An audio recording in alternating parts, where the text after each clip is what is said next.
Paul Enigson, also known as Pablo, and over the last 12 years I've built over 600 craps practice tables, portable practice tables, and portable throwing stations. They're now available at wholesale prices.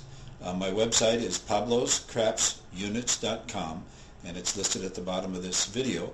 Stop by and check them out, and enjoy the following video. Okay, we're going to talk about tracking shooters' rolls, including yours. Maybe you've often wondered, you see on some of the boards posting and so forth, a shooter, well, I was in a casino today and I had a 32 roll hand, or I had a 40 roll hand, or I had two 17 roll hands, and you wonder, well, how do they know how many rolls they have? There's a way you can track your rolls and everyone else's rolls, and it's kind of a fun thing to do, and it gives you something to do. I don't personally like to go to the table with a pad of paper and a pencil and write every roll down, okay? But what I like to do, and Pablo, my webmaster, he does this too.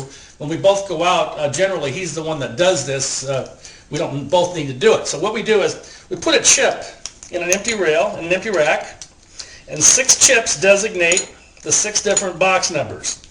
Start over here, the 4, the 5, the 6, the 8, the 9, and the 10. Now as the numbers are hitting, say a 6 is rolled, you peel a chip back. So now you know the 6 has been hit. So now the 10 gets hit. So you pull this one back, the 10's been hit. So now the 6 is hit again. Put another dollar in there. So every chip that's back here, that means it's been hit once. If there's another chip in there, that means that number's been hit twice. So if you get into a situation where, say, there's the 9, it got hit again.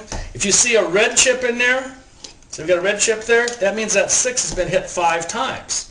Now if you have a crap number, what I do is I put my crap numbers over here, and on come out naturals, I put them over here. That way you can count how many craps were thrown during that session, how many natural winners, 7s or 11s were thrown, and then you can get a count of how many numbers were thrown on the box numbers. Then at that point, when the hand is over, you can take your pad of paper and you can write down exactly how many rolls there were and save it for future if you would like. You can do that in a shooter. And this way you can see, if you don't want to get in the game right now, you want to see how the table's going, this is an excellent way to do it. Count the rolls, see which rolls, see what number's a signature number, see which one's a hot number.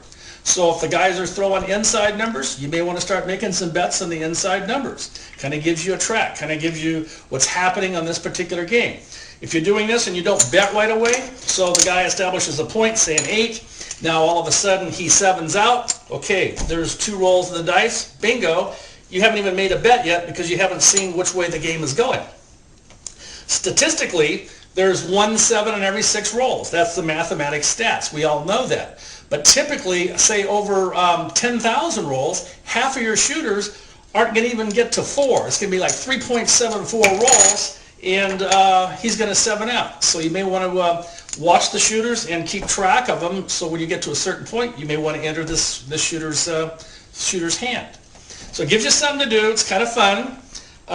It looks a little funny though if you've got like 6 of you there and you're all doing this. So I recommend, when Pablo and I are out, he likes to do it, so I just let him do it. When I'm with other students, I pick 1 or 2 of them, say a 1 on the right of the stick and 1 on the left of the stick to do it, so we can kind of see. And it's kind of interesting because, like, say Pablo's in the game before I get to the game, and all I have to do to see what's going on, I look at his chips, and he's got different amounts of chips in his rack like this. And now I know what numbers have been hit, what numbers haven't been hit, and how much. So now that gives me good information. Now I can jump in on that shooter without, wondering what's going on. Now I know what's going on. Pablo, you have a question? When you do this, when you're at the table, Coach, do you use it to determine going up on bets, pressing bets, how many? Oh, absolutely. Here's how we do that. Okay, let's say that the 6 was hit. Okay, so now you got paid the first time. I always collect my money on the first hit. Now say it's hit again. That's when I'll press, because I'm pressing with the money that I'm going to receive. And how you press, you can either go up 1 unit, you can go up the whole, power press it, go up the whole thing, whatever's comfortable for you. So always bet within your comfort, press with, what you're comfortable with. You don't have to full press. Just go, if you want to be conservative, press a unit at a time. I'd rather not flat bet. This way here, when you can press and when you're going to collect. So every other one, you collect first, then press. Collect and then press. And that works out well.